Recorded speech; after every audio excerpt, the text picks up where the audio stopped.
Mirëmëngjes të gjithëve. Ja ku takojmë në Rezedjelli drejt për së drejti, këtu kam të gjitha dëmtimet që sjellin në organizëm, në shëndetin ton, të pesticideve të ndaluara nga Bashkimi Evropian, për shkak se ato sjellin shumë probleme shëndetësore. Këto janë të gjithë të dhënat, bashkë me dosjen që kemi përgatitur për të diskutuar pak më vonë me ekspertë për sa i takon arsyeve se pse këto pesticide po përdoren ende në tregun ton, nga fermerët. Janë gjithsej 7 deri në 11 pesticide që Bashkimi Evropian i ka ndaluar që prej 2020-s, por që në vendin ton vazhdojnë të përdoren.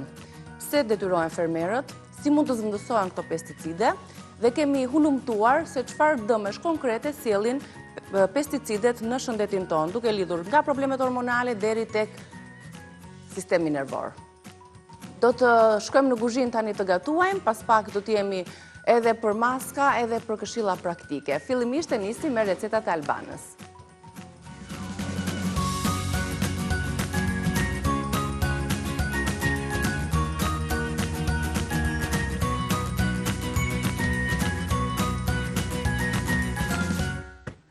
Mirë se të gjeta. Mirë se erdhe. Ç'kemi sot? Mirë se erdhe, ata Se e bërka që bukur sot. Po, dzingë. Elegante kështu. Po. E kam futur pak barku brenda dhe ja. Po vjen koha tani që do triqim barkun, do të opsohemi. Edhe kjo tërheqja e barkut është e shëndetshme. Është shumë e duhur. Po. E kemi treguar këtë për të krijuar këto muskujt këtu të barkut. Atë breshkën edhe për të përmirësuar dhe rregulluar, përshpejtuar metabolizmin e tretin. Triqeni barkun aq sa mundeni, sepse ndihmon në peristaltikën e zorëve. Bëjnë kështu me elastike ato dhe patjetër që ushqimet mbetjet. Po mirë, këtyre zorëve sikur t'i fusim ja 2 pufka me shërbet. Tani po. Po kjo është. Tani po. Kjo është gjë që mua më dhëm më tempë. Se breshka ka ikur, ka marrë rrugën. Po, thoje që kishe pufkat, mos flisja fare për dopsim. Thoje që kishe recetë par pufka, megjithatë na shijojnë shumë të mira. Pufka me shërbet. Pufka me shërbet. Se po vjen edhe festa. Goca me shërbet, kështu është edhe po vjen edhe festa, kështu që na duhet patjetër që të bëjmë përgatisim një ëmbëlsirë të thjeshtë. Do jenë disa lloje patjetër në fund të këtij muaji të gjatë dhe shpresoj të mos ketë qenë shumë i lodhshëm për agjëruesit. Që kanë agjëruar po. Derisa të arrihet kulmi i këtij muaji, që vjen edhe festa e shumë pritur. Ndërkohë, le të tregojmë produktet e pufkave tona me sherbet për ta nisur menjëherë me diçka të ëmbël, sepse duan kohën e tyre për t'u pjekur. Me qumësht plur do të përgatiten dhe më pas do të jetë gati edhe sherbeti, sheqer edhe ujë, po, dhe pak kam 4 gozhë karajfili, sikurse do të shtoj direkt edhe masën e sheqerit. 1 gotë e gjys ujë, 1 gotë ujë, 1 gotë e gjys sheqer, ajo gjithmonë në varësi çfarë ju doni, po të doni ju shumë mirë, mund t'i shtoni edhe pakës vanilje, gjë që ose barbaroz vendos direkt në dhe e lëm të bëhet avash derisa unë të merrem me kam vezët, plurin pjekës, qumësht plur, sikurse kam në fund fare limoni që do kaloj në këtë pjesë. Marr vezët që janë 3 dhe normalisht në temperaturë ambienti. I përziej derisa unë të krijoj atë shkumën e bardhë. Dihet që vezët janë vezët Ovital. Unë marr masën, më pëlqen kjo XL-ja, më pëlqen XL-i, më pëlqen. XL, sepse janë edhe paketime të ndryshme. Unë kam marrë të mëdhaja. Që i kemi ne në ekspozitorin tonë, padyshim, proteina, vitamina, omega 3, për të forcuar sistemin imunitar. Janë livadin tonë panoramik në ekran, për të gatuar, për të nisur ditën, për të bërë omletat dhe recetat të shijshme, edhe për të furnizuar me energjinë e duhur që duke konsumuar një vezë të freskët, padyshim që kemi të gjithë përbërësit që na duhen për gjatë ditës tonë. Gati me vezët që duhen të... Shne që s'ke përdorur ato elektrike njëherë. Jo, sepse është për përdorur. Mos harroni furën në 180 gradë, një tavë dhe letër pjekje. E kam tuk. Vendosi një letër pjekje, lagje pak, se është akoma edhe më mirë, edhe e punojmë aq sa unë të filloj dhe të shtoj qumshin pluhur.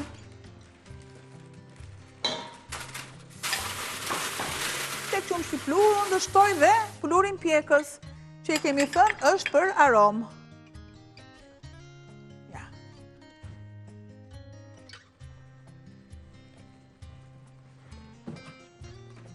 Gati për të shtruar. Këtej po zjen E largojmë, ja, sherbeti. fare mos mullo, fare. Të trashet pak lëngu.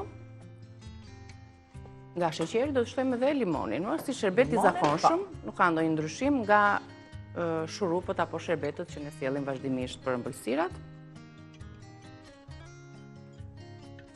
Dhe lëmënjan, nuk e përziej me lëvoshkat, sepse të dyja ne mund t'i përdorim.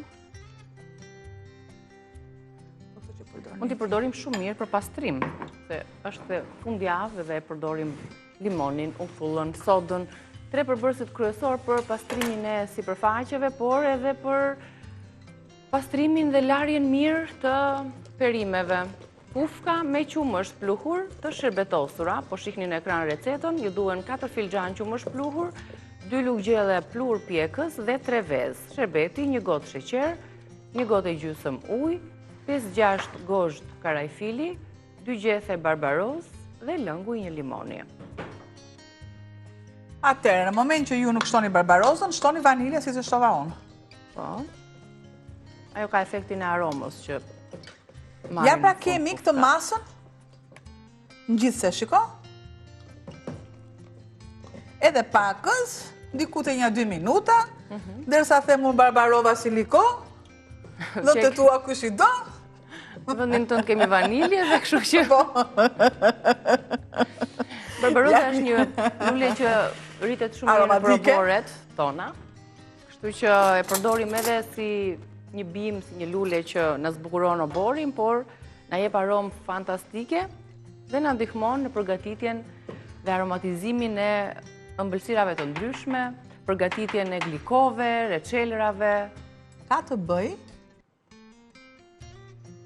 nxehtësia e furrës.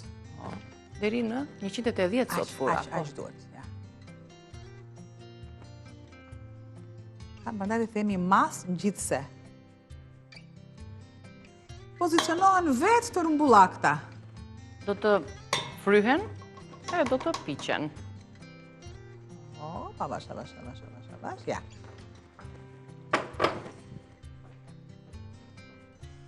Edhe këtu.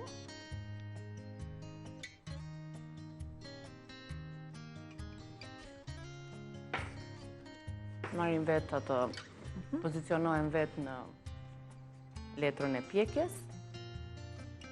Sepse është pluri pjekës, normalisht sherbetosim në fund. është veza. Pra ndryshe nga herët e tjera, këtë radhë do vendosim pufkat tek sherbeti dhe jo sherbetin tek ëmbëlsira. Se e tillë është procedura punës.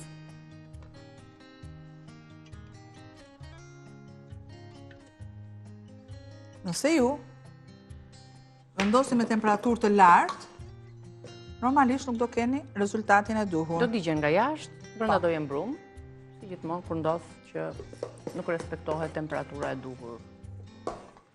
Ja, edhe 1-2 lugë edhe i kemi gati. Pra ishte një procedurë shumë e lehtë për tu përgatitur. Ato pufka që shihni në për ëmbëltoret, ja, mënyra se si t'i bërni në shtëpi. Me vezë, me qumësht pluhur, e aromat e tjera pastaj që t'i zgjidhni vetë, o vanilje, o barbarozë. Edhe një të vogël do dali këtu, se s'ka nevojë. Po që për pak do bëhet e madhe, se do ketë procesin e vetë termik. Dhe Niki të lutem shumë, Pra, e vendos në 12 pufka, ku njëra është dallohet nga të tjera, në në temperaturën 180 gradë, i vendosim me një vëmendje maksimale, sepse ju e patë se sa delikate janë ato, duhet ta shohim merr pas here furrën, që të mos na digjen. Edhe një herë do t'i përmbledh përbërësi, sa të bëhet gati dhe sherbeti, lëm kohën e dur shrupit për t'u përgatitur, pufka me qumësh pluhur dhe me sherbet. 4 filxhan qumësh pluhur për të përgatitur atë brumin që përgatitem pufkat, 2 lugë çaj pluhur pjekës dhe 3 vezë. Shtoni pastaj për aromat që të doni ju tek sherbeti, o në doni nga vanilja o barbaros, po gjithsesi raporti i sherbetit është 1 gotë sheqer, 1 gotë e gjysmë ujë, 5-6 gosh karajfili, barbaroz ose vanilje dhe lëngu i një limoni. Përgatitet edhe shurupi, ndërkohë që pufkat piqen, që më pas thjesht i sherbetosim, i vendosim brenda sherbetit. Kalojmë tek receta e dytë. Le të tregojmë se çfarë do të përgatisim tani në këtë moment të dytë të gatimit. Çfarë janë këto? Është një gatim i çamërisë. Po, bathët. Na kishte marrë malli për bathët. Nuk kemi para përdorur shumë në kuzhinë, ja që është momenti ka ardhur koha, përdorim bathët, të përdorim nga zajret tona domatet në vaj, domatet e Sara në vaj, që janë shumë të mira, të konsumohen edhe kështu siç janë. Kanë shije shumë të mirë, kanë shumë hekur për personat që kanë mungesë hekuri, japin shumë lezet dhe shije gatimeve, kështu që i përdorim vazhdimisht. Është një gatim i zonës së çamërisë. Po. Në të kundër, deri tani jo faktikisht. Ka probleme të tjera. Qa ka ushqime që kanë hekur që i përmend kështu. Shtoj qepën e grirë me vaj,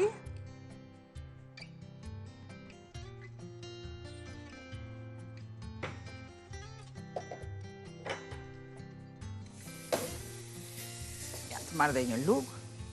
Me një lugë të luta? Po.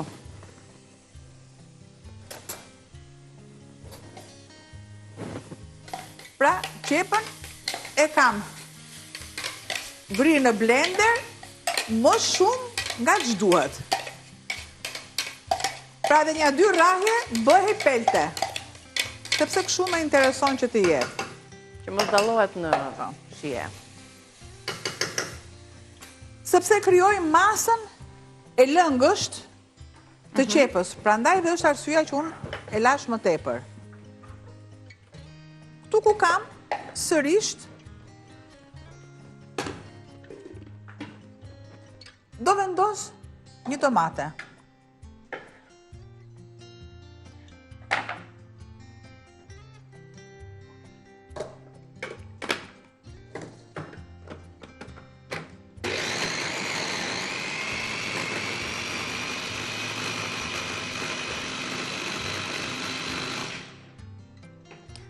Të domatet do të shtoj dhe disa të thara.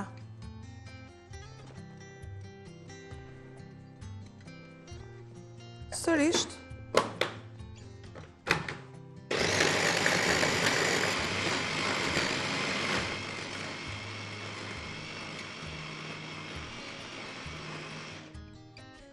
kaq më duhet.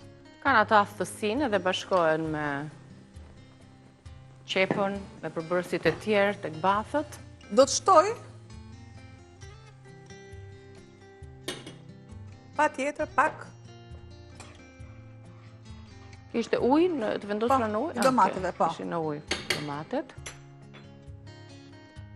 Që janë visat i mbajnë ose në vaj, vendosin kur i thajnë, ose i finjosin quhet, kështu që i vendosin atë vargun, si të vendosin fikun e thatë.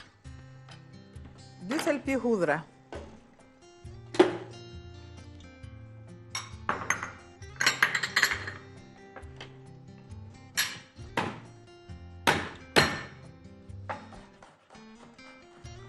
I vendosim edhe hudhra, ndërkohë, sa bëhen gati zbutja e hudrave qepës edhe salcës që shtuam ne, bëjmë një shkëputje, rikthehemi në kuzhinë, vazhdojmë punën e këtu dhe shpresojmë që t'ju ketë pëlqyer receta E deri tanishme, pufkat tonë Albana jo dhe një sy shifes janë pufkat, nëse mund të afrojmë me kam dhe nëse mund të duhet duket, nuk dua ta hap kapakun për shkakun se nuk duken shumë, jo, nuk duken. I bën të mëdhaja. Kam filluar të fryen. Sepse gjithmonë i bëjmë të vogla sa forma e një luge, kurse tani i bra të mëdhaja. Se ashtu ish puna, na duheshin. Po hap kapaku, bie direkt volumi i tyre dhe më mirë që kemi të bukura se sa të marrin një ngjyrë thjesht, ngjyrën e artë. Tani ato janë dhe ngjyra e kremit tani. Të marrin ato ngjyrën e artë.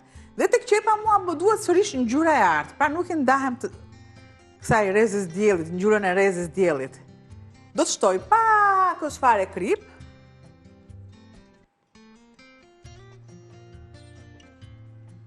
Ja ta largoj këtë këtu se me pufkat e nxehta shtojmë këtu. Dhe do të marr këtë pastën të salcën që unë kam krijuar.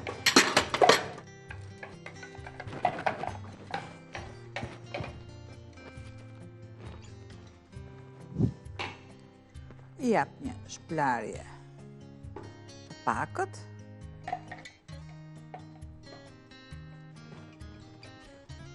Dhe le të vazhdoj të përmirësohet, si të thuash... Dhe domatet? Të gjitha domatet. Të gjitha domatet që kam. Pas nuk i grimsova, i lash të tilla. Mos harroni që domatet duhet të jenë në ujë, derisa të fillojnë të përthithin komplet ujin dhe ato fryhen, ja, pra në këtë pjesë. Do të shtoj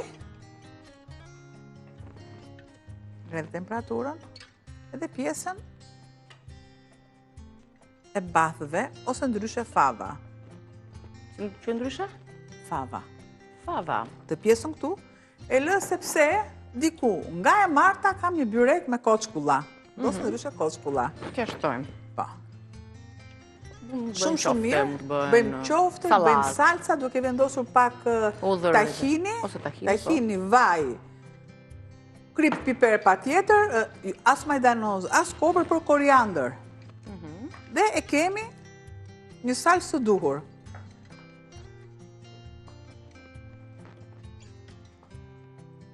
Derisa fillon edhe merr nxehtësinë, unë do të shtoj këtë proces, shtojmë dhe pak masën e kripës, sheqeri, nga domatet, aciditeti, nuk është se kanë shumë të larë, gjithsesi kripa dhe piperi për t'i dhënë shien, për t'i reguluar shien, dhe ne lexojmë së bashku me zonjat produktet.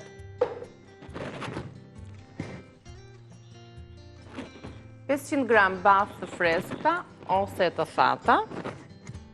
Se më këto lipset e qafës dhe të dukesh bukur dhe prishim dhe punë me mikrofonin. 500 gram bath të freskëta ose të thata.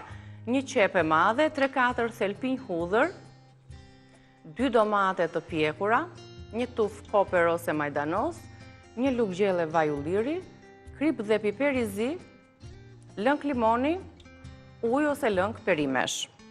Tani shtoj dhe masën e hudrës. Pra një ndryshim që hudrën nuk e kemi kaurdisur me qepën. Pra e lë të bëhet avash. Kam bimë aromatike, kam plot. E keni parë që unë si kam hedhur, të gjitha fundoret i kam lënë këtu. Sepse kur të përdor salsën, do përdor bishtat.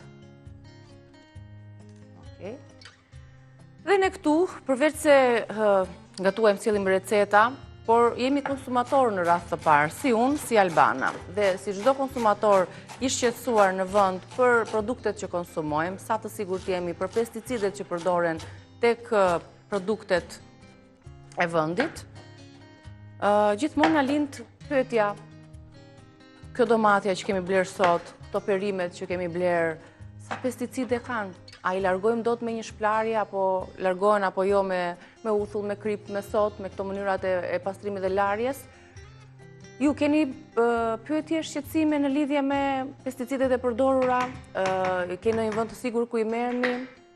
I ka shkuar ndonjëherë në mendje që këto pesticide që janë të ndaluara nga Bashkimi Evropian që prej 2020-s që diskutohet në vendin ton, a përdoren me kriter pa kriter, çfarë duhet të zëndësohet? Domethënë, e keni këtë diskutim mes njëri tjetrit? Ne me Albanën shpeshherë përdorim këtë terminologji, po, se dim si janë, i lami, pastruan, po a jemi të sigurt apo jo, i zgjidhim ato më të bukurat, kemi frikë se më të bukurat kanë më shumë pesticide, perimet, frutat, zgjidhim ato që kanë më, po, sepse pesticide prandaj përdoren për të rritur më bukur, për të qëndruar më bukur fruti apo perimja, por pasojat pastaj në popullat janë të jashtëzakonshme, përdomos për këto të ndaluarat. Mbaj mend kur kemi vajtur në fillim jashtë, shikonim tomate të bukura, lule shtrydhe, që ne atëherë s'kishim rastisur të shikonim dhe lule shtrydhe, se në pallat lule shtrydhe s'kishte, ishin sa të manaferat, ishin ato lule shtrydhe vogla të shtrëmbra, dhe na bënte çudi që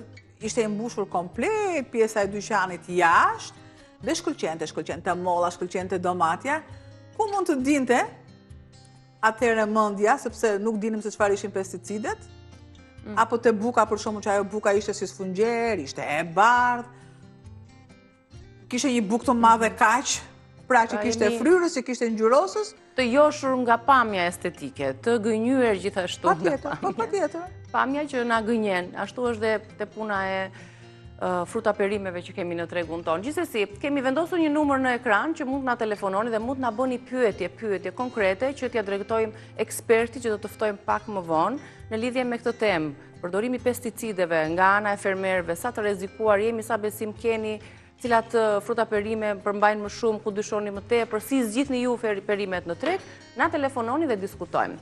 Bathët ndërkohë vazhdojnë të zjejnë, do të kishtuam edhe majdanozin në fund fare, gjethet e majdanozit, të prera një përzierje dhe asgjë tjetër mua nuk më duhet veçse të bëhen. Kapakun, po, dhe lëm të zjej për disa minuta, ndërkohë pufkat Albana janë gati. Tani është momenti që ne edhe mundet që ta hapim furrën në mënyrë që t'ju tregojmë rezultatin. Do t'i shërbetosim përpara se të shkojmë për publicitet.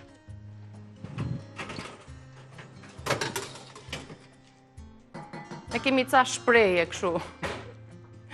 Mu bën syt pufka, që janë këto shprehjet me pufka? Ja, nga pamja e pufkave fillojnë dhe marrin shprehjet. Kujdes se janë shumë të nxehta.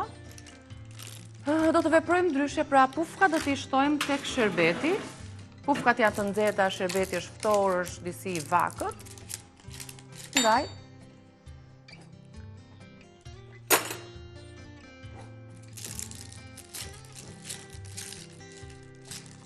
janë të nxehta për t'i ndarë kështu? Po. I hedhim pa sa gjëje të shkujdesura. Janë të buta, brenda. Jo, nga një duan pufkat. Edhe i vendosim këtu tek tepsia apo jo?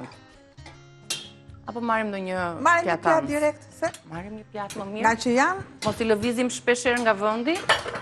Ja. Shiko, sa të lumdora. Nuk duhet të qëndrojnë fare. Se zbuten direkt, po.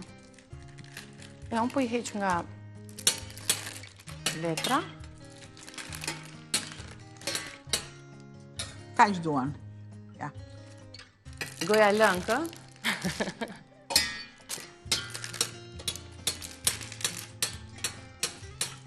Pra është një ëmbëlsirë shumë e shpejt.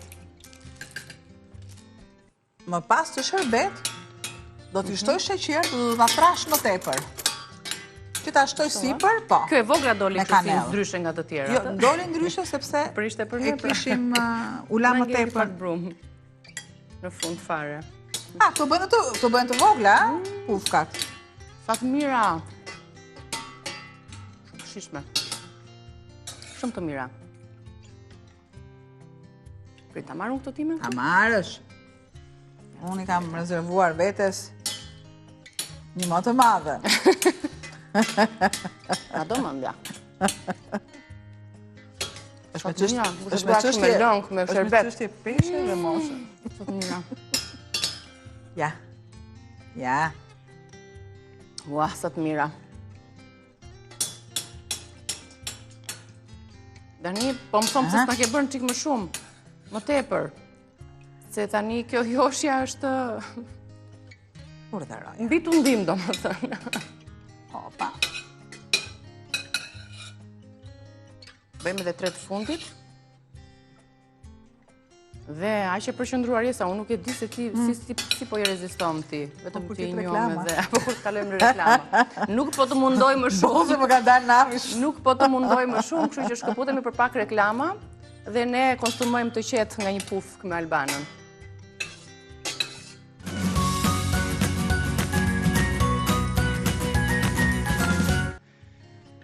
Rikthehemi pas një shije të ëmbël dhe një energji që morëm nga pufka tona, vazhdojmë me recetat. Kalojmë tek receta e tretë, do të përgatisim pas pufkave bathve. Bas pufkave, jufka. Jufka. Ta lash ty për ta bërë këtë rimën. E kuptova, Kishe pjekur jufkat aty. Dhe jufkat e pjekura, të thekëruara, po i lëmë këtu mbi tryezë, sepse do të tregojmë tani fillimisht përbërësit e recetës, se të përgatisim sot jufkat tona.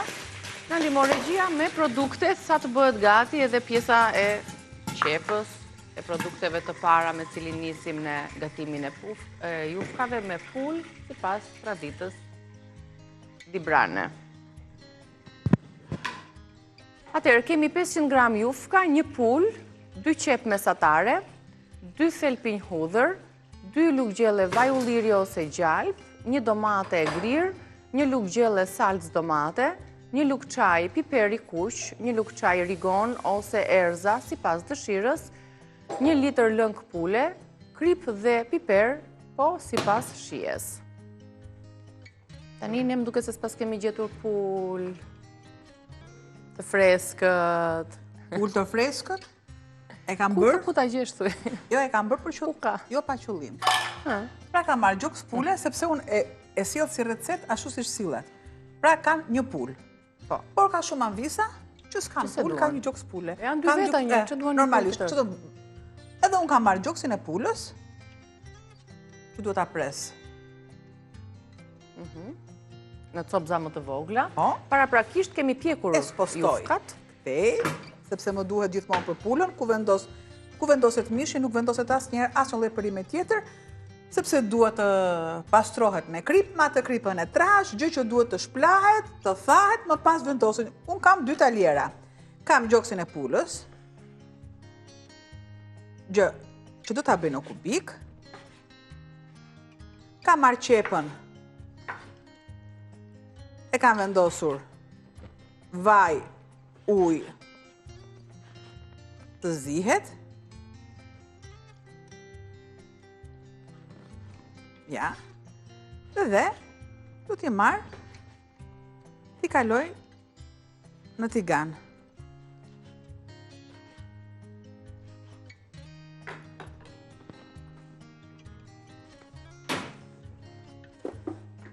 Një kriposje e mirë.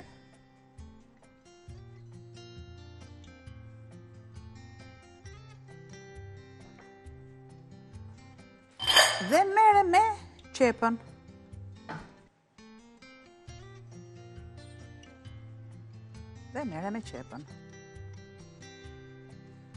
Është e ndezur Po, patjetër po, që është e ndezur. mund ta rritim pak ndoshta Do temperaturën. të shtoj salcën.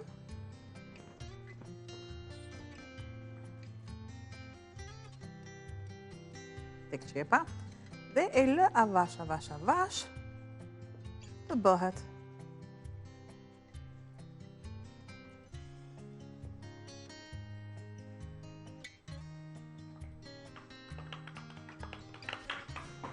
Pra unë këtu kam 2 qep. Mesatare që ju e keni në një qep të madhe. Më duhet të kem pak skrip, të lutem nik edhe pak sheqer. Po. Këtu është momenti që do të shtojmë sheqerin. Po.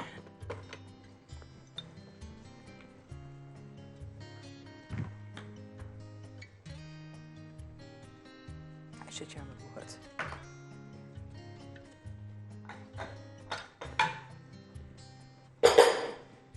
I lë tutje.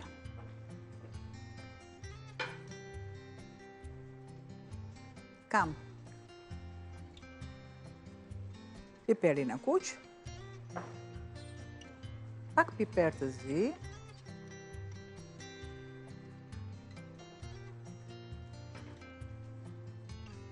dhe sërisht e trazoj. Vendos edhe sobën tjetër këtu. Kam një domate. Kam lëngun të domates. Marrë dhe një thik tjetër. Po arsyeja që ndrojmë është fakti që e përdorëm thikën tek Po të duam ne filetoja. që të bëjmë blansherimin, e kalojmë në ujë të nxehtë dhe i heqim lëkurën. Në të kundërt, kur domatja është e butë, se kaloj fare në blansherim, por ja heq me thik. Blansherimi është tepër i kollajt, ujë nxehtë në ujë të ftohtë dhe për një herë cipën e kemi të hequr. Faktikisht, mua nuk më pëlqen që ti heq lëkurën në domates, sidomos kur është e fortë. Por me që e nisa këtë valle, po e mbaroj deri në fund.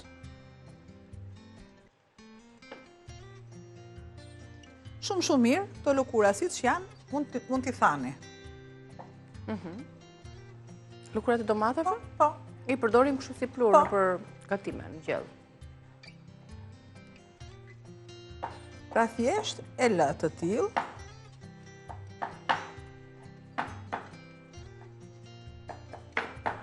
Se kam thikën e vogël dhe jo thikën e madhe, nga që e kisha me pul.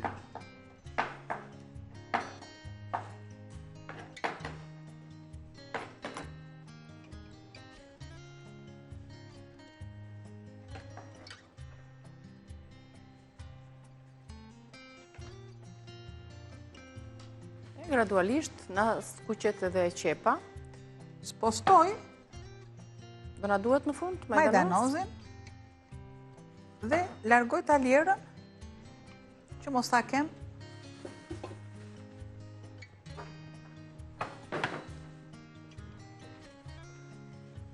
pra kam shiko si është bërë salca ja. Gjë që më do edhe pak është tretur mirë edhe salca. Gjë që më do edhe pak. Trashur aty lëngu bashkë me qepën. Do të shtoj sërisht lëng, që mua më duhet diku te 1 litër lëng.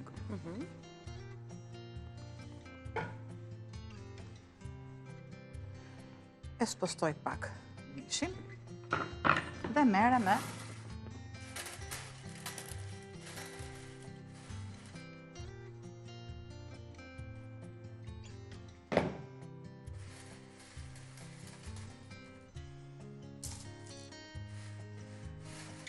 unë po ndjek hap pas hapi recetën e duhur. Por të them të drejtën, herë e parë që do them që nuk do më pëlqente që askush nga Anvisa të thoshte që nuk bëhet kështu. Sepse është krahinore. Po, është krahinore. Është krahinore. Ju, po të doni, mund të merrni lëngun dhe e vendosni në tepsi, duke e vendosur tepsin tek soba. Unë nuk kam hapësirë te soba dhe e vendos siç e kam në tigan. Pak fare. Të gjithë pjesën.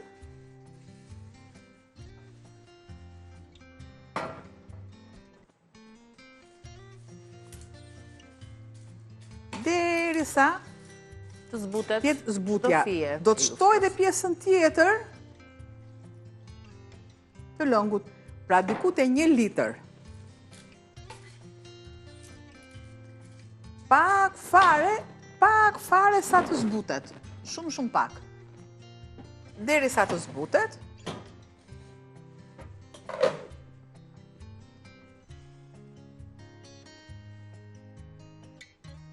Do të shtoj. Bëjmë gati, besoj fileton, gjoksin e pulës, për ta skuqur.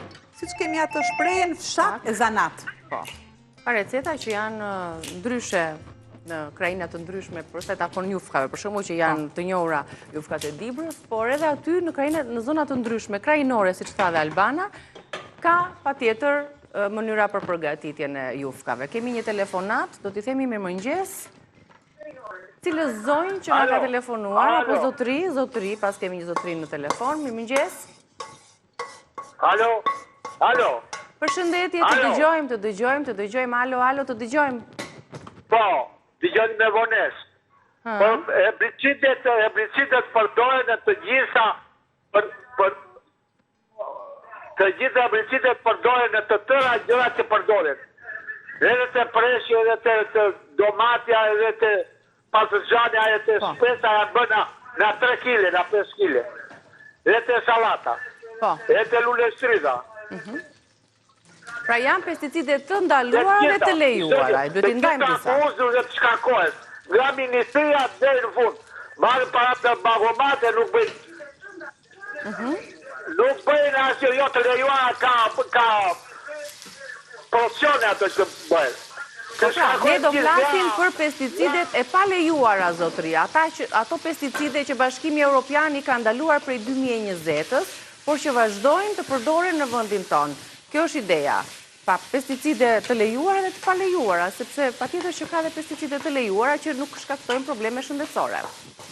Kjo ishte diferenca. Gjithsesi ju telefononi, kush ka pyetje, kush ka ndonjë informacion që mund të na e sjellë ose diçka që ka hasur nga eksperienca vet personale në konsumimin, blerjen e fruta perimeve, se çfarë nuk na shohin syt, mund të na i raportoni. Jemi të hapur, na telefononi. Edhe përgatimet e sotme, edhe përgatimet tuaja, edhe ndonjë sugjerim, ju mirëpresim, deri në orën 10 jemi me linjën e hapur të telefonit. Ndërkohë që gatuajmë edhe jufkat, salcë, të fuqe. Kam pjesën e mishit. Çfarë do lloj pjesët keni, a?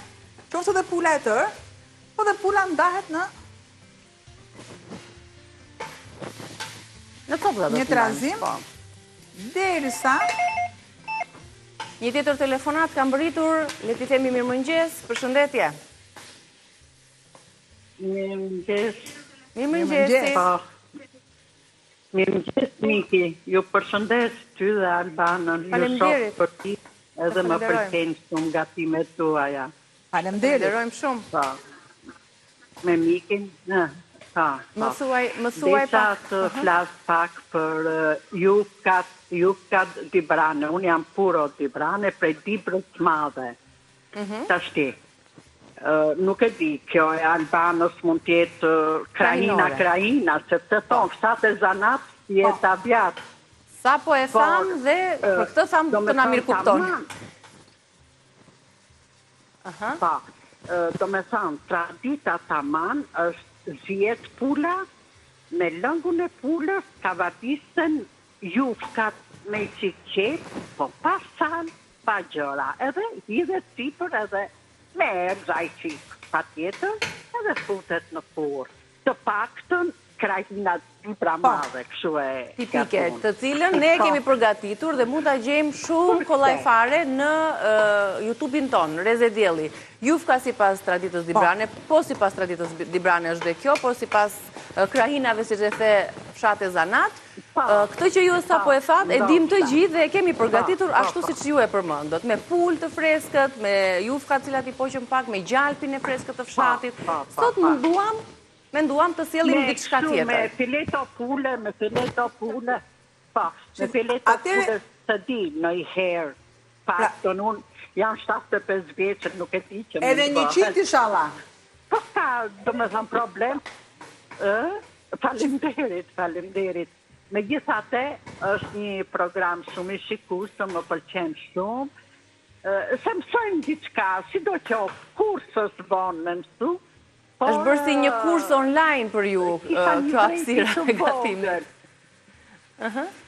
Kisha një vrejtje të vogël për Albanën. Patjetër që po. Sali moderatorën plastik në shumë. Edhe një herë të lutem? Albana t'i kursej, është shumë e aftë, shumë e zonja, pra ne dhe fletë të ndryshe. Nuk do fliste. Po ne kemi qef me një gjujë moderatorën më shumë. Se nuk e Më kuptova dhe fali, një nuk e Do më thë mund t'jesh ndër të ralla që më thua që unë më flas shumë. Jo, se kuptova Ndër komente. Jo, flet shumë. Flasësh mua, të më lësh mua të flas më shumë unë. Të lëniki. Të lëniki në pjesën e gatimit, se se kuptova? E dashur të falenderojmë shumë për sugjerimin, por kjo është një hapësirë e gatimit, është hapësira albanës, e cila gatuan, shpjegon, shtjellon. Unë këtu nuk jam një ndërmjetësuese më shumë, mes jush edhe albanës. Hapësira ime ku unë flas pa fund është nga ora 10 deri orë 11, për cilën jo vetëm kritikohem që flas shumë, po me të thënë drejtën duhet flas më pak. Kjo është gjithsesi faleminderit. Po më vjen mirë ta dëgjoj se zakonisht më thon pse flet kaq shumë. Dhe të riqe merë pasere. Gjithsesi, me të drejtën, për këtë paguemi dhe paguemi mirë, për të folur. Kemi kaluar tani tek procesi i fundit i ufkave të një tjetër mënyre përgatitje të tyre. Faktikisht, po ta marrësh, hol është e njëjta procedurë. Do të tregoj unë.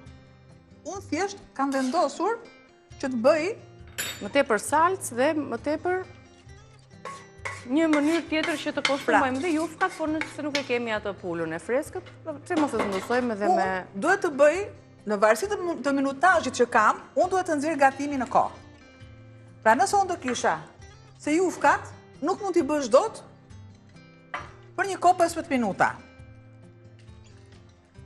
Ka ordisat mishi, gjë që unë bëra ka ordisin e filetos. Unë e sjell në varësi të xhepit që kanë anvisat. Dhe kur flasim, jo ato që janë në punë, por mendoni shumicën e grave që janë në pension dhe sa pension marrin. Pra unë duhet të jem pranë atyre. Sikurse edhe nesër, 2 veta që janë në shtëpi ose 1 vetë. një pul nuk e bën dot. Se ti do marrësh një pul fshati, që nuk do që të ketë as e vaksinuar as. Po. Por gjithsesi tradita Dibrane me pulën, me jufkat është gatuar nga ne këtu dhe e kemi patjetër në kanalin ton zyrtar në YouTube në Reze Dielli. Atëherë, siç keni pulën, me pulën ju do t'i vendosni patjetër, do t'i vendosni jufkat në furrë. Lëngun e pulës.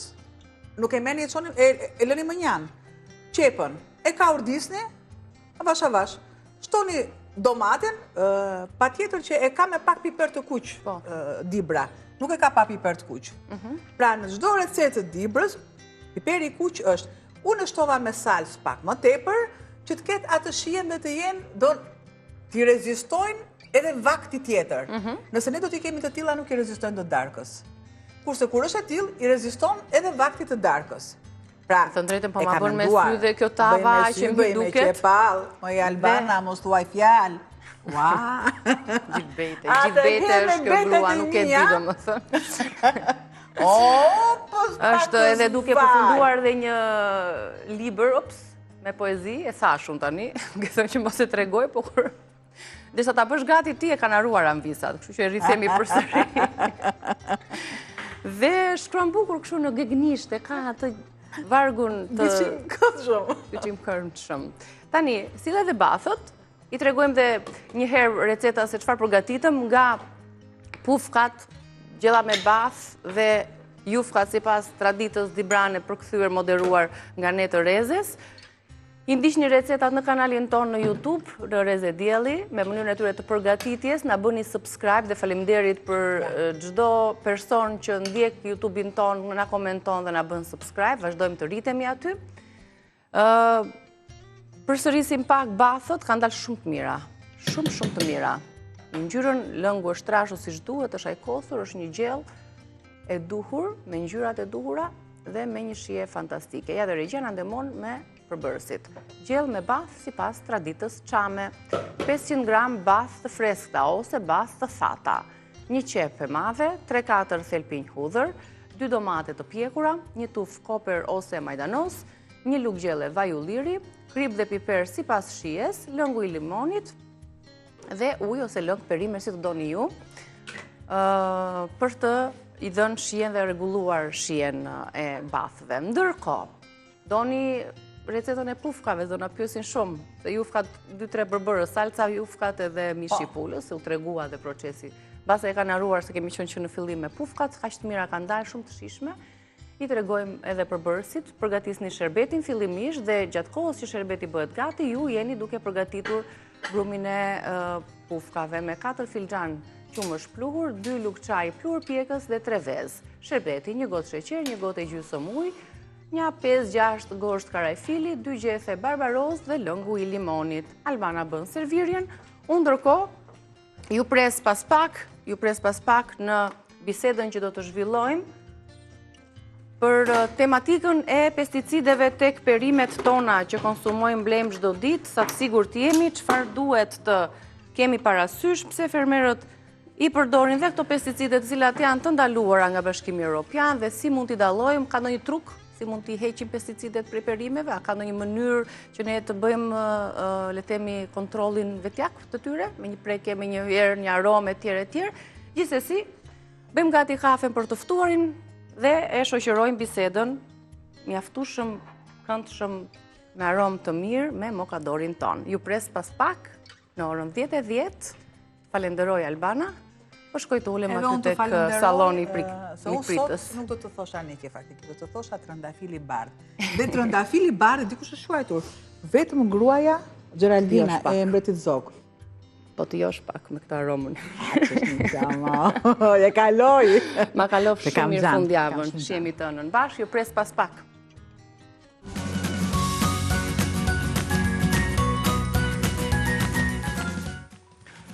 Përdorimi i pesticideve në vendin tonë është një shqetësim serioz, që nga le themi tema e mandarinave në nëntor, ku blokuan në Kroaci, apo ndalimi i kastravecëve shqiptar për t'u eksportuar për shkak të ngarkesës së lartë të pesticideve.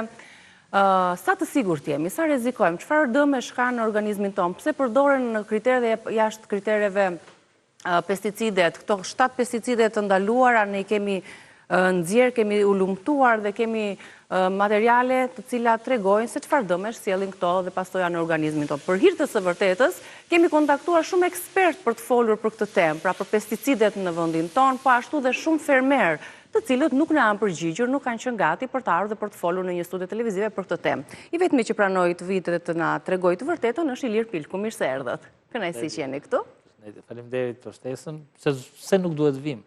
Të flasim të vërteta, të flasim... Duket sikur druheshin, sikur të rriqeshin, se më çfarë them, se ndoshta s'duhet të themi të vërteta, por ka momente që publiku t'i di se çfarë po ndodh. Nuk ka asnjë shtet që është perfekt në botë.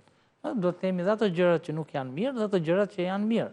Dhe në këtë mënyrë, neve japim dhe dëgjuesve, popullatës, japim informacion, se si të ushqehen shëndetshëm, ose se si të parandalojnë problematikat që mund të sjellë përdorimi i pesticidit. Vetëm konsumatorëve, po që tek fermerët dhe që tek ato pesticide që hyjnë në vendin tonë. Ti ndërgjegjsojmë të gjithë. Kemi një insert përgatitur, një përmbledhje dhe rikthehemi përsëri për diskutuar.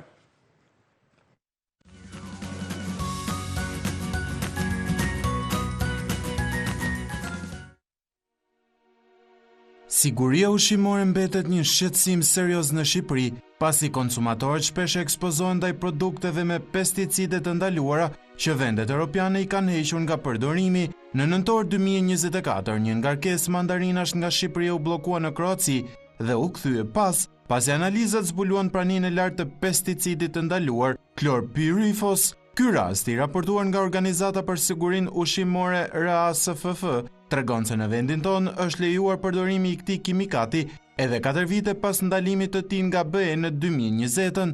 Problemi është diskutuar edhe më pas mes ekspertëve, ndërsa produktet e tjera shqiptare si kastravecët janë refuzuar në tregjet evropiane për shkak të niveleve të larta të pesticideve që ekspertët thonë nuk kanë qenë në parametrat e duhur. Sipas të dhënave po nga ekspertët, mendohet se gjatë vitit 2024 janë gjendur në tregun tonë substanca që përfshin klorpyrifos, klorfenapir, klorpyrifos metyl, linuron, diamothot dhe omethoat, ndërsa të fundit që mund të kenë pasoja të drejt për drejta janë qytetarët.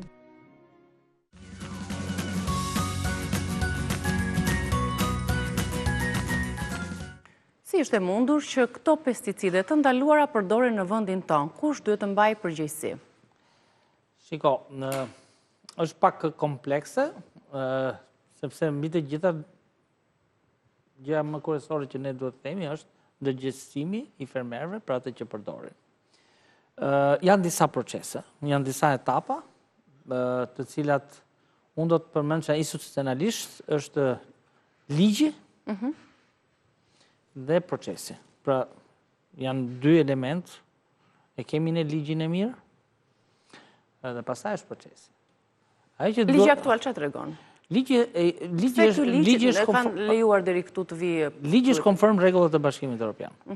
Pra, një herë në 3 muaj, portali i platforma e Bashkimit Evropian jep informacion mbi preparatet të cilat ikin nga lista dhe preparatet që hynë në listë. Po. E njëjta gjë ndodhi me 7 pesticidet. Dhe këtë ministria e bën shumë mirë. Pra, ai sektor në Ministrinë e Bujqësisë e bën përditësimin e bën në mënyrë shumë të rregullt.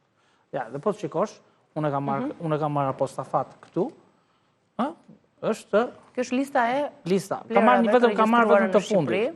Pra, unë kam marrë të fundit, të updateuar. Ja. Qartë, pra, tregojmë dhe njerëz se çfarë përmban. Ja, do ta lexoj, që të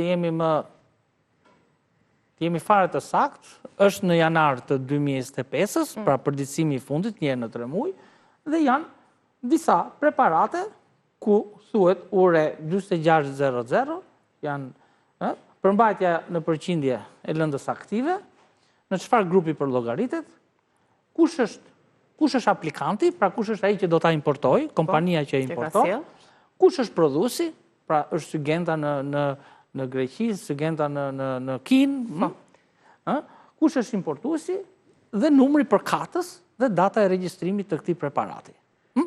Pra, çdo pikë që tregton preparate duhet të shikoj inventarin që ka dhe listën në cila kush është hequr dhe kush ka hyrë si preparat. Ne pjesën e procesit ne duhet ta përmirësojmë. Pra, përditësimin... Ju po thoni që fermerët nuk janë të informuar, të përditësuar se çfarë është hequr nga pesticidet dhe vazhdojnë të përdorin? Patjetër. Ndërkohë që tregtarët e vegjël kanë stok dhe nuk e respektojnë atë periudhën grejs. Kanë pesticide stok, pra këto pesticide janë të ndaluara, që nga 2020 ata i kanë stok dhe i përdorin. Pra, ka një periudhë grejs... Se Bashkimi Evropian ka një arsye pse i ka ndaluar? Nuk mund të hiqet një pesticid në mënyrë të menjëhershme. Pra, sot ne po e heqim me një vendim në platformën e Bashkimit Evropian dhe nesër ti s'do ta kesh më në pikën tënde të... Ka një periudhë grejs, se do ta themi, ka një periudhë grejs që është afërsisht 3 mujore, pra ti gjatë 3 muaj mund ta tregtosh dhe në fund të 3 mujorit ti duhet paraqesh inventarin. Ngret është një grup pune nga Ministria e Bujqësisë, nga tatimet e tjera që bëjnë azjesimin e preparatit. Ky është ai procesi që ka çeduar puna i bie. Ky grup nuk është nuk është që ta themi në mënyrë zyrtare e identifikuar, po kjo kërkon përmirësim. Mund të thoja që ky proces kërkon përmirësim. E di pse këmbgul që them pse i kanë lejuar, kush i ka lejuar, se të gjithë janë të shqetësuar, duke lexuar, duke u lumtuar, se çfarë sjell për shembull secili prej pesticideve që unë i kam këtu nga dokumenta të tilla zyrtare dhe janë friksuar kur thotë që dëmton sistemin hormonal, dëmtojnë sistemin nervor qendror, shkakton probleme zhvillimore tek fëmijët, lidhet me dëmtimet kognitive, për shembull chlorpyriforius, po, sepse ndoshta e shqiptoj mirë siç duhet, me dëmtimet kognitive, autizmin, uljen e koeficientit të inteligjencës tek fëmijët, që sjell maramendje të vjella, që ne si kuptojmë, dhimbje koke, pra dëmton sistemin nervor. Janë dhe shumë... Njëri nga pesticidet. Janë dhe shumë... Nuk duhet i referohemi, sepse përkatësisht... Gjithmonë kur përdoret në sasi të mëdha. Për këtë preparat, ky ka qenë kalorësi më i fuqishëm, prej vitit 1966, dhe nuk mund themi që shkencarët nga 66 deri në 2022-shin... Po prandaj ashtu as sëmundjet i lirë, prandaj ashtu as sëmundjet e linuroni për shembull, që është një pesticid endokrin, ndryn në sistemin hormonal, thotë dhe çon në infertilitet, defekte të lindjes, kancer i gjiri, prostat. Këto sëmundje arritur, pra dim çfarë kemi ngrënë gjithë këto vite, janë sëmundjet që janë arritur, kaq, është e thjeshtë. Shiko, duhet ta themi me plot gojë që duhet t'i zbatojmë në mënyrë rigoroze ato që Bashkimi Evropian i heq nga lista, pra kjo nuk diskutohet. Po jo t'i bëjmë kaq shumë tragjike, pra ne i bëjmë... Po s'u bën tragjike këtu, nuk merr masa njëri, me thënë drejtën. Ose t'i japim mesazhe shumë të forta Për shembull që 34 preparate, pesticide dhe kimikate janë të lejuar nga Ministria, nuk është e vërtet, që janë të lejuar. Unë ju tregova se si përditësohet në mënyrë rigoroze, një herë në 3 muaj, lista e preparateve të lejuar dhe ato të cilat dalin nga lista. Nuk do ta japim kështu, por çfarë ndodh? Çfarë ndodh? Dhe kush është realiteti? Le të themi çik realitetin. Ndodh që shpeshherë, përveç atij stokut që përdoret në mënyrë të abuzive, pra i jepet dhe receta, pra është edhe farmacisti, mi fjalë që e jep atë preparat në mënyrë abuzuese, po edhe fermeri që e përdor atë. I ka dhënë efekte para disa vitesh, ka pas efekte të mira dhe e përdorin sepse kanë dhënë efekte. Ndërkohë që unë do ta them pak, Niki, që ta sqaroj më mirë, problemi qëndron që ka dhe preparate të cilat vinë, jo, që vinë në mënyrë kontraband. Po. Përpara se ta shqelloj pak gjatë bisedës son, unë dua të përmend një gjë për të gjithë teleshikuesit tanë. Pra, atë mesazhi është që jemi vendi që përdorim më pak pesticide dhe kimikate në botë, Shqipëria. Për shkak të klimës, kushteve gjeografike që kemi mundësi të rrisim. Shiko, ai që do të thoja është që janë disa faktorë, është edhe vetë fuqia financiare e fermerit, që nuk mundet të bëj të përdori në sasi të... Dhe nuk ka asnjë problemi nëse ti përdor në sasi, pra në herës, një pesticid. Çështja është se si ti e aplikon përdorimin e preparatit. Për shembull, në Amerikë, në Kaliforni, kam parë plantacione me moll që kishin kaluar 42 spërkatje. Ndërkohë që maksimumi në Shqipëri, në rajonin e Korçës, maksimumi bën 15. 15 për gjatë gjithë ciklit të prodhimit. Por, mënyra se si... Edhe më pak ndoshta, se unë kam moll vetë në shtëpi dhe i matë për shumë... Unë tash maksimumin. Mënyra se si i përdorim, ke neve, ajo është një pjesë e gabueshme dhe këtu duhet shteti që të luajë rolin e saj. Unë du të japë vetëm 2 shifra shumë domethënëse. Plera kimik, Shqipëria përdor 38,4 kg për 1 hektar. Ndërkohë, pra ka qenë më lartë në vitin 2020, në 2022 është 38,4 kg. Ndërkohë që sot, mesatarja e Bashkimit Evropian është 132 kg. Pra, mos gabojmë, është 4 herë më e lartë se çfarë përdorim ne. Pesticide. Ne përdorim 0,6 deri në 1,1 kg për 1 hektar. Sa përdor mesatarja në botë? Mesatarja në botë është, mos gabojmë, 4,2 kg. Pa do të thotë, afërsisht 8 herë më shumë se ç'përdorim ne. Për çfarë përdorin pesticide? Do të thonë që ta dinë dhe publiku më thjesht, për kundër insektet, për të rritur më shpejt, për të bërë të bukura? Ngroja globale ka krijuar nevojën e përdorimit të pesticideve. Ndërkohë që dhe format e kultivimit në bujqësi kanë ndryshuar. Nëse kishim para 30 vitesh vetëm një formë tradicionale, për shumë t'ju marr ullirin, 250 rënj për 1 hektar. Sot kemi arrit në super density, pra në një densitet super të lartë, deri në 8.000 rënj ulli në 1 hektar. Pra, kjo është bujqësia super intensive. Dhe një bujqësi super intensive do të ka nevojën e përdorimit të plerave shumë intensiv. Pra, sasin më të madhe. Por, ajo që duhet të themi, që ne e bëjmë gabim, dhe ndoshta procesi integrimit në Bashkimin Evropian, kapitulli 12, përshtatja e ligjshmërisë, jo vetëm përshtatja nga ana e ligjit, po edhe zbatimi i ligjshmërisë, do ta bëj më të fortë këtë pjesën që ne mundohemi sot ta sjellim nga studio e televizionit TV Reporti, për shumë her pas here, ndërgjegjësimin e fermerit nëpërmjet emisioneve.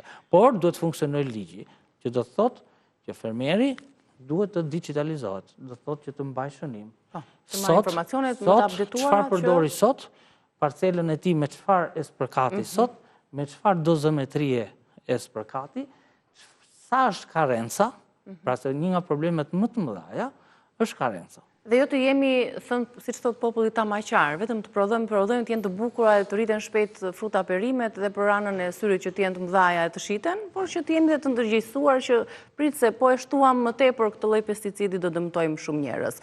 A funksionojnë këto macat e nivelit të pesticideve apo s'janë kot? Jo, shiko, macat ato që kemi parë në ato portativet kines, ato janë të pakalibruar dhe në mënyrë absolute që nuk duhet të jenë referencë. Laboratori është ai që mat në mënyrën të saktë dhe ndoshta këtu do të dalin pak. Janë laboratorët tanë të aftë të zbulojnë llojin e pesticideve, sasinë dhe do të përgjigjem dhe këtu ndoshta neve mundemi të sqarojmë çfarë janë ato numri 34, që profesor Abazi ka deklaruar para pak ditësh. Laboratorët tanë, kemi një laborator si një hotel me 5 yje plus, pra ISUVI, ose si që kemi pasën neve në kohën tonë IKV-ja, ka një laborator të mrekullueshëm të fundit në pajisje, në infrastrukturë, po kuptohet që kërkon më shumë punë për akreditimin e sa më shumë preparateve që analizohen në laborator. Kërko që kemi dhe laboratore private, janë më përpara në teknologji, dhe një laborator çdo të thotë kjo. Çdo të thotë për një laborator. Dhe pse është numri 34, më mirë ta themi. Sepse kur kjo domatja ka shkuar në laborator, kuptohet që ka dhe një mënyrë se si kjo domatja merret nga parcela në mënyrë diagonale mostra nga anë të ndryshme të parcelës dhe minimalisht duhen rreth 2 kg domate për të bërë një test në lidhje me mbetjet në produkt. Laboratori, i cili është i akredituar ky në Shqipëri është mos gabojmë për 5-600 preparate, në Europë janë deri në 1000-1200 preparate, e fut këtë produkt në analizë dhe dalin çfarë preparatës janë përdorur këtu. Dhe kjo është ai numri 34. Numri 34 tregon që ne kemi përdorur disa preparate të ndaluara në këtë listën që unë përmenda, që do të thotë kanë hyrë në mënyrë kontraband, ose janë tregtuar nga stoku që kanë pas farmacit më përpara bujqësore, dhe del numri 34. Nuk është se kemi ne 34 preparate të ndaluara që i ka lejuar shteti jonë. Jo, janë mënyrat se si kanë hyrë në Shqipëri ato preparate, ose nga stoku. Po çfarë duhet bërë tani që këto të mos qarkullojnë më, se qarkulluan edhe mandarinat i kthyem dhe i hëngrën prapë? Prandaj, kapitulli 12 integrimit evropian thot në ligjshmërinë tonë thot gjurmëshmëria. Që do të thot unë e marr këtë, e ndjek në çfarë loti si ka ardhur deri tek nga fillimi, nga fermeri, po. Dhe unë shkoj ka i fermeri i cili e ka prodhuar këtë domatën, dhe kuptohet janë apat të tjera pastaj proceset ligjore penalizuese. Pra ne Autoriteti i Sigurisë Ushqimore bashkë me Agjencinë e Mbrojtjes së Bimëve dhe Veterinarisë, që për mua janë dy institucione që duhet jenë në një. Pra dhe këtë duhet themi dhe disa fjalë të cilat duhen rregulluar, disa gjëra që duhen procese që duhen rregulluar. Kemi agjenci pafund, ndërkohë që nuk kemi një harmonizim të agjencive ose një shkrirje për të pas një bashkërendim pune që të dihet se kush bën çfarë. Në këtë shport që kemi në studio, që kemi kastraveca, patlıxhan, karota, brokoli, të gjitha prodhime speca shumëgjyshe, portokaj dhe domate.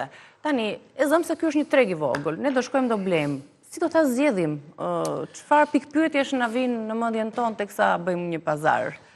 Më vjen mirë që kur ti Niki më fton, unë jap leksionet pa pagesë. Në këtë shport... Po me një shpërblim të madh nga publiku. Këtu janë të gjitha produkte shqiptare. Këtu kemi dy lloj, duhet shohim dy lloj standardesh. standardi i sigurisë ushqimore, që do të thotë neve po e quajmë këte ark, dhe po e marrim si një ark, e cila do kishte një nga këto produkte, duhet kishim një etiket shoqëruese, po bëj një improvizim. Ta kete tregu. Po. Tregtari. Po, atë që ne kur marrim produktet e importit e kanë, duhet ta kishim këtu, e cila do na thotë çfarë klasi është ky produkt, klasi A, B, C, pra cilësia 1, cilësia 2, cilësia 3, kush është prodhuesi i këtij produkti. Pra nga ka ardhur ky produkt, si ka ardhur deri në këtë treg? Mënyra e paketimit, pra i japin të gjithë karakteristikat. Dhe prandaj thash që kemi sigurinë ushqimore që na siguron për gjurmshmërinë. Pra kjo është ajo gjurmshmëria kush e ka prodhuar, dhe standardi i marketingut. Standardi i marketingut, unë kur e lexoj, arrit të kuptoj që kjo ambalazhi këtu, pra kjo kutia, ka produkt të cilësisë të dytë. Pse? Po e marr si shembull. Po ta shikojmë te karrotën, secili do thotë shumë e mirë. Jo, unë s'do thoja që është e mirë. Okej, mund t'i... E para nuk ka bishtat. E dyta ka një strukturë jo të rregullt. Po. Do ta kisha bler këtë karrotën. Ngjyra gjithashtu. Ti e lexuar. Po, jo dakord, po që... Pra, kjo këtu, përderisa kjo nuk ka bishtin, dhe po të shikosh këtu është në formë grope, është mundësia e kontaminimit të kësaj karrote. Po ta shikosh formën e karrotës, nuk është e drejtë, megjithëse në karrotë nuk shikohet kjo pjesë, me fjalë, sepse vetë produkti është i tillë, por në këtë rastin konkret këtu, kjo është një karrotë e cilësisë së dytë. Pavarësisht se duket shumë e mirë si produkt. Unë do marr një tjetër, që do ta identifikoj me një problematik. Kjo domate jemi shumë mirë në mënyrën e vjeljes, pra standardi është i plotësuar. A ka aromë, mund ta nuhasim pak? Po. Mund të jetë një nga mënyrat për ta... Po, edhe aroma është një mënyrë. Ngjyra... Diçka. Ngjyra është një mënyrë, pra ngjyra është një mënyrë, dhe gjurmët që kanë, dhe kjo nuk është se cilësisë parë, se po ta shikojmë, ndoshta kamera nuk e di arrin ta shikoj, ta identifikoj. Disa gropëza gjurmë. Pra, gropëza. Këto gropëzat që janë, këto janë dëmtime, pra, ky është produkti jo i cilësisë së parë. Pra, dhe kuptohet dhe edhe rrezja, do të shohim diametrin, po me diametrin është në rregull kjo si domate, po standardi marketingut të kësaj... Nëse do kishim këtu një domate ne të bukur të madhe, të kuqe, një formë të shkëlqyer, ajo do ishte cilësi e parë? Po. Pa ajo ka shumë pesticide. Po, unë thash, kemi standardin e sigurisë ushqimore dhe standardin e marketingut. Se kjo mund mos ketë shumë pesticide? Ne po flasim për standardin e marketingut në rastin konkret. Kjo cilësi e dytë po s'ka shumë pesticide, apo jo? Këtë do zgjidhte konsumatori, ato me shumë pesticide të bukur të cilësisë së parë, apo këtë? Patjetër që do shikonte atë që nuk i bën dëm shëndetit. Pa atë që nuk ka.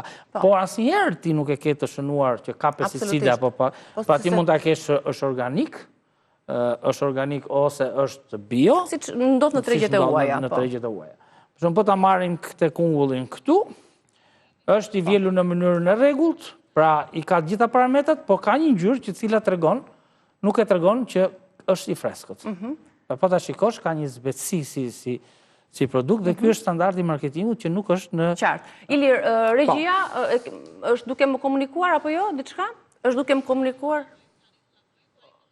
Okej, është duke në ndjekur Altin Joka, nutricionisti i emisionit ton, nga Suedia, ka rastisur si duke të ndjek këtë emision, gjithmonë kur ka emisionet të tilla është sensitive dhe do të ndikojë dhe të ndërhyjë për të dhënë mendimin e tij. Patjetër mund ta vendosim, mund të kemi Altinin në linjë për të dhënë mendimin e tij, nuk e di se ku dhe çfarë do të na tregojë. Ndoshta ndonjë eksperiencë nga tregu suedez, si janë të organizuara tregjet. Ne po flasim për pesticidet, për mënyrën se si konsumatorët duhet të ndërgjegjësohen, fermerët duhet të ndërgjegjësohen. Altin ndërhyr, nuk është momenti? Okej, e presim, se kemi vetëm 4 minuta. Të lutem, vazhdojmë me berimet e tjera. Specat sa më të mëdhaja, aq më... Nuk ka lidhje madhësia, sepse janë varietetet të ndryshme specash, mund të jetë një madhësi më të vogël, më të madhe, po forma dhe shoqërimi me i çdo produkti me fletën e analizave, ne na siguron, e cila mundet të vendoset edhe në gjurmshmëri në etiket, ne na sigurojnë që ky produkt është me siguri ushqimore të lartë. Pra ky është ajo që ne duhet të themi këtu. Pastaj, standardet e marketingut janë ato që ne na pëlqejnë, a është në formë të mirë, nuk është në formë të mirë, a ka dëmtime, nuk ka dëmtime, mënyra e paraqitjes, pra janë pjesë, ajo është pjesë e vlerës që merr produkti në treg. Kurse siguria ushqimore është një diçka e pa negociueshme. Qartë. Si do zgjidhet, pra si do t'i shqetësojmë ne qytetarët që këto pesticide të ndaluara nuk do jenë më, ke informacione se ta zgjidhin autoritetet? Atëherë ne nuk e kemi atë mundësi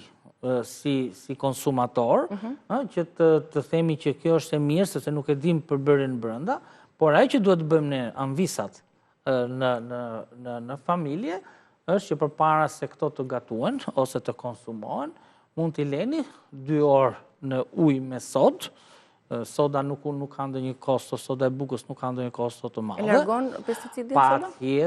Patjetër i bën një shpërndarje dhe 2 orë dhe pastaj shumë 2 orë. Ku kanë kohë zonjat që punojnë të lënë 2 orë për të hequr pesticidet? Po tash unë them 2 orë duke qenë. Mirë, dakord, po them që do të jemi edhe në çik realisht çandos. Dhe pastaj një shpërndarje sa më e mirë me ujë, sa më ujë të bollshëm, dhe t'jeni sigurt që produkti që do konsumohet e ka reduktuar, nëse ka pas ndonjë mbetje, e ka reduktuar shumë situatën e mbetjes së produktit. Pra, kjo është ajo si ne si konsumator, që garantojmë veten tonë me atë që kemi ne në dorë. Ndërkohë që shteti ka në dorë shumë më tepër që të na sigurojë neve që çdo produkt që tregtohet ose eksportohet është me parametrat e duhur. Ka një MRL, pra mbetjet në produkt, janë brenda normave të Bashkimit Evropian. Jo të gjitha. Po që neve duhet siguria ushqimore është një çështje. Pra, deri tani janë 2, se mund të jenë dhe më shumë. E para mandarinat në nëntor dhe kastravecat që u eksportuan përsëri kishin ngarkesë në pesticide. Rrezik po të çojmë dhe ndonjë të eksportojmë dhe të analizojmë një tjetër produkt, do të jetë në nivele të tilla. Unë do të theksoja, ndoshta me që kemi shumë pak kohë në dispozicion, nuk është se ne duhet merremi ta vendosim të gjithë atë forcën dhe theksin ke kjo shporta e prodhimeve tona të vendit, sepse ne me produktet bujqësore që prodhojmë mbulojmë vetëm 40% të konsumit që kemi, se 60% i kemi nga importi, ne duhet të ushtrojmë kontrollet të forta, doganore, siç na bën Kroacia ne me mandarinën, ne duhet të bëjmë për të gjitha produktet të cilat ne importojmë. Kur thoni që duhet të bëjmë kontroll, do të thotë që këto kontrolle nuk po bëhen siç duhet. Të merret produkti, çdo produkt në ngarkesë në bazë të analizës së riskut, të merret, të dërgohet tek ISUFI ose tek një laborator privat dhe të shikohen mbetjet. Sepse, po ju marr vetëm një shembull. Në kohën që u trumbetua aq shumë fort, edhe nga mbetja edhe nga media, që mbetjet në mandarina tona ishin të larta e të tjera, dhe në total kishim vetëm 4 ngarkesa, 4 kamion. Unë pash pak atëherë, u mora pak, dhe pash rasmin, se kush ishin reklamimet. Për të njëjtën periudhë kohe, Turqia kishte 108 kamion. Pra, për mua kjo është një analizë e mirë risku, që unë produktin që më vjen nga Turqia, ti ushtroj një kontroll më të rrept, në mënyrë që të siguroj popullatën që po konsumoni produkt të ngrënshëm. Mirë, faleminderit shumë për bisedën e sotme, ju uroj ditë të mbarë. Ne do të shkëputemi për publicitet, jemi pas pak me Stelën për maskat e ditës së sotme. Në Bëj e Vet.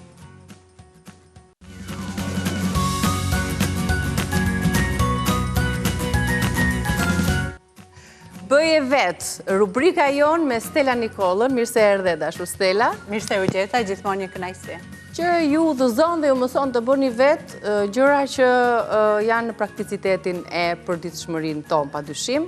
Maska fytyre, sot do të përgatisim një sapun që do marrim me vete, sapun letre, një truk i veçantë. Ato këshillat praktike që janë kështu shumë të nevojshme, edhe pse mendojmë që nuk na duhen, edhe lindi ideja e sapunit ta marrim me vete. Duke patur fëmijë, kur udhëtojmë ose edhe në shkollë. Se nuk është se është sapuni ai që duam neve, jo kujdes se mos është pak i dëmshëm, u irritohet lëkura, edhe lindi ideja e sapunit ta marrë me vete, po si të marrë lëngun me vete ose sapun që të bëhen pis si që kanë zakon fëmijët, e ka menduar në mënyrë të tillë, Niki. Atëherë, thjesht na duhet një kartë pecet dhe sapuni që ne përdorim në shtëpi. Po. Unë marrë një sapun që mos jetë i dëmshëm, mos të irritojt lëkura. Mundësisht ta bësh vetë. Ta bësh vetë, pse jo, kështu që sapunin, thjesht do ta lagim, do hedhim pak. Një letër që duhet tjetë pak e Një fortë. letër guzhine. Dhe këtë, si që është kështu tani, thjesht po e demonstrojmë, e aplikojmë te letra e guzhinës. Edhe e lëm të thahet. Okej, tani është e lagur kjo. Këtu tani kemi marrë një letër që Është e përgatitur kemi më herët. përgatitur, këtë e përgatita në shtëpi. Ka sapun brenda, mund ta Është presim në sapuni. copza ndoshta më të vogla për t'ia dhënë Sigurisht që do ta fëmijës. presim në copa të vogla. Ja. Tjetër pres që një ne e katrore. njohëm me sapun, e lëm të fahet, mund ta nderni la. E përdorim vetë këtë ne herë tjetër. Balkonit, mund ta lini të fahet. Kjo vetëm. tani, si që është me sapun. Mund Ja ta ku bëjmë një kemi provë marrë. për Po. shembull? I ke larë duar sot? Po i kam larë një dy herë. E po laj, se nuk të bën keq.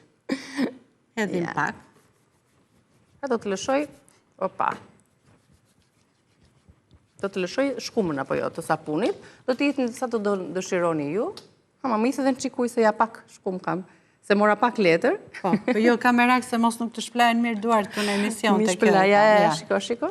U shkumëzuan tani mund të ma afroni kamerën, sepse jo dhe ta mamë sa shduhet uj, se do jemi, pa dyshim që do jemi në një qezëm, po ta kemi marrë letrën me vete, dhe ja të reguam, mund të jemi për shembull në piknik. Po, mund të jemi piknik, që që kam dhe me make-up këtu, ma jep një letër ta fshik që këtë make-upin. Okej, i shplave mirë? I shplava, më shtoj edhe pak ujë, pra, ideale për ekskursion edhe për piknik, se duhet ta theksojmë këtë pjesën, kur ne nuk kemi mundësi ose mund të marrim dhe letra të lagura, por kjo ishte një ide për më gjërë, për më mirë. Kjo është e tha tani, nuk është se të pengon në çantë ose më lag çantën ose gjëra të tilla, është shumë praktike. Kur kam qenë unë e vogël, kanë qenë disa letra të tilla, kanë qenë, nuk e mbaj mend emrin tani, po ishin letra të tilla që i përdorim kur isha e vogël. E thash, pse jo, mos ta bëjmë diçka që ta kemi edhe tani në këtë periudhë. Pra, sapuni ju e preferuar, ose aroma ju e preferuar e sapunit që keni në shtëpi, vendosur në një letër guzhine, më pas e thani dhe e përdorni duke e prerë në copza më të vogla. E merrni me vete, sidomos kur keni le themi udhtime apo jeni në një ekskursion, fëmijës ndoshta Fëmijët në shkollë është shumë ka mënyra plot për ta shfrytëzuar. Kujdes nga mikrobet, jo këto të Covidit që doli, kështu që është mirë që edhe fëmijët i mësojmë çik me këtë edukatën që të lajnë duart her pas herë dhe pse jo mos përdorin sapunin që ne përdorim në letrat shtëpi. e lagura janë funksionale, po ato kanë dhe alkool, mund të jenë alergjike, kështu që kanë shumë përbërës brenda, edhe unë si kam shumë dëshirë këto. Bukur. Kalojmë tani tek Tani këshilla ose kalojmë tek bukuria rasti i jonë. dytë. Bukuria jonë që s'ka të çmuar me produkte natyrale, produkte që kemi në shtëpi, dhe Stella do të ndalet sot tek skrapi i buzëve për buzë të eksfoliuara mirë, paqelizat vdekura, të shëndetshme, të bukura dhe me një shkëlqim natural. Por që të kemi këtë rezultat, si fillim janë një 2 etapa, kështu që duhet bëjmë skrabin si fillim dhe pastaj hidratimin e buzëve tona. Ky skrapi do t'i përmirësoj qarkullimin e gjakut, do t'i bëjë ato të duken më të bukura, më të freskëta, më mishtore. Kafen që ndihmon në qarkullimin e gjakut. Për më tepër jep edhe pak ngjyrë, sepse do ta lëm disa kohë dhe kur e bën atë skrabin te buzët, ajo sikur ngelet pak ngjyra kafe, sikur i jep pak ngjyrë buzëve. Pra na duhet kafe për skrapin, kemi mjaltin, sheqerin, vaj kokosi, vetëm këto janë për skrabin. Le t'i përzijmë nga një masë për secilën. Hedhim nga një lugë, të të gjitha. Sheqerin, që është një eksfolius i shkëlqyeshëm. Mjalti e dim benefitet e mjaltit. Hidratues, antioksidues. Në kombinim edhe me produktet e tjera patjetër që dhe vaj kokosi. Ka më tepër efekt. Dhe vaj kokosit për vazhdimin dhe ushqimin e lëkurës. Okej. Ja, ku është. Ky është skrabi. Të cilit, për fytyra të cilat nuk janë sensitive, mund të jetë edhe një skrap fytyra, pse jo? Po. Skrapin për duar, si e kemi treguar dhe herë tjetër. Po sot jemi fokusuar tek buzët. Te fytyra do më njanoja kafen. Do ta hiqja, sepse je pak atë si ngjyrë, si iritim, pastaj kështu që më mirë se buzët na duhen edhe pak me ngjyrë. Në qoftë se do t'i kisha këto buzët e formuara mirë, do t'a kisha provuar tani. Ti që i ke të bukura... Unë nuk flas do tani, po i bëra dhe skrapin, kështu që po e bëjmë pak më vonë. Pas emisionit, po e provojmë. Okej, atëherë. S'ka nevojë fare të merret me luk kjo, po ja. Shiko. Është një Më masë... shohini mirë të pjesa e buzëve, sepse edhe rritet pak volumi, edhe do ta lëm pak, edhe do ta lëm pak. Ja. Sepse duke rritur qarkullimin e gjakut, patjetër që përmirësohet edhe cilësia. Në lëkurë, e mira e kësaj është buzët që ngjit, qëndron, edhe i ushqen, do ta lëm pak minuta, se nuk është vetëm skrabi, po këto janë edhe të gjitha ushqyese. Kështu që siç jemi, atëherë. Këto do ta lëm pak. Letrën tani që kemi përdorur me sapuni, se shpëlahemi më pas, se tani këto punë duan pak rëmuj. Po sigurisht në kuzhinë kështu është, po nuk ka rëmuj, nuk ka punë. Ja. Kështu. Pra një skrap për buzët tuaja, për përmirësimin e qarkullimit të gjakut. Do të kemi kafe, sheqer, mjalt edhe vaj kokosi. Pasi të keni mbaruar punë me skrapin, sigurisht do shpëlahen buzët, do t'i luajmë pak, ne do t'i japim pak shkëlqim edhe hidratim, pasi kemi nxjerr atë lëkurën e re, pasi kemi larguar qelizat e vdekura. Fiks fare. Do të përziejmë tani për hidratimin. Tu kemi vazelinën, vaj kokosi dhe pak limon. Atëherë, si që kemi vazelinën, ose po përdorim këtë kupë që kemi vazelinën këtu, edhim. Do të shtojmë në të edhe... Dhe po ta shikosh, do hedhim 2 lugë, po ta shikosh ka shumë hidratim, si vazelina, si vaj kokosi, janë të dyja. Vazelina është dhe me ngjyrë të kuqe. Ka dhe një gjë të mirë që vazelina të mbron shumë dhe nga efektet e mjedisit të jashtme, si ftohti, ashtu dhe i ngrohti, sepse nuk është e thënë që duhet të jetë ftohtë, ne duhet i luajmë buzët, në verë dëmtojnë akoma më tepër. Po. Ja. Unë e ka marrë me ngjyrë që t'i japim edhe pak ngjyrë buzëve. Do t'i shtojmë dhe sa pika limoni? Do t'i shtojmë shumë pak. Ja, po e tregoj kështu, një majluke. Okej. E përziejmë, pas skrapit të buzëve do t'i bëni një lyerje me këtë përzierjen hidratuese. Shiko, kjo bë si buzëkuq. Shkëlqim, ngjyrë bukur, hidratim, buzë natyrale. Dhe mbas kësaj maske që mendoj që është e kompletuar, si skrabi dhe hidratimi, do kemi buzët shumë bukura. Gati për të posur. Gati për të bërë foto një rreth parë. Jo, gati për të posur. Po tani kështu më vjen ta them foto për të parë terapinë natyrale të buzëve. Kemi do një këshill tjetër? Do bëjmë dhe një maskë fytyre? Po, sigurisht. Rim që rim, do ta bëjmë dhe një maskë fytyrës, duke mos u mërzitur me maskat e njëjta. Naturalet. Se jo, mos të përdori maskat të ndryshme, sepse secila ka rëndësinë e vet. Ne kemi folur shpesh për vajin e kokosit, për vezën, për vazelinën, pse jo mos t'i bëjmë bashk dhe t'na jap një hidratim të lëkurës, por dhe një shkëlqim. Kjo është një maskë shumë e thjeshtë. Thjesht do hedhim. Na duhet edhe pak limon, dhe duhet kemi kujdes të sytë. Mos e aplikojmë. Pjesa kryesore, pjesa me madhe e maskave aplikohen larg nga pjesa e poshtë me syve. Do më japësh pak edhe vaj kokosi, të lutem. Okej. Largojmë këtë sapunin. Një lugë. Dhe i përziejmë pra bashk. Po. Okej. Tani do hedhim vetëm të bardhën e vezës. Andaj unë të bardhën? Po, ose ndaj, ose qaj pak fare, po jo, nuk i kemi shanse që të na eci mirë. Po i kemi mëj, se mos i kemi një. Okej, perfekt. Si të duash ti e kemi. Perfekt. Vetëm të bardhën. Vetëm të bardhën. I përziejmë bashk. Që të bëhet një masë një trajshme homogjene, pak të copëzat, e trazuar mirë, që kjo të aplikohet dhe të qëndrojë në fytyrë, për të mbajtur këtë masë të qëndrojë në fytyrë, mund të vendosim letra kuzhine sipër, ose i lyejmë letrat e kuzhinës aty, pecetat, e vendosim të balli dhe tek faqet. Këtë do të shikojmë, do të heqim, se zakonisht maskat e kanë të 15-20 minuta. Për të mbajtur. Unë të them të drejtën e aplikoj, sidomos kur është veza e ka atë që thahet, fillon edhe siguret të req lëkurën. Ama rezultati pastaj? Po, e kam shumë dëshirë atë, sepse duket edhe si një fiskultur që i bën fytyrë lëkurës, sepse ne nuk e lëvizim, përveç se mimikës son, disa pjesë të lëkurës nuk lëvizen. Dhe kjo është shumë e mirë, sepse thjesht ngrin e bardha e vezës, edhe siguret të rheq. Dhe kur e heqim, ajo kthehet prapë në vendin e vet. Një shpëlarje, kremin që ju përdorni, dhe pastaj do të shihni rezultatet er pasere.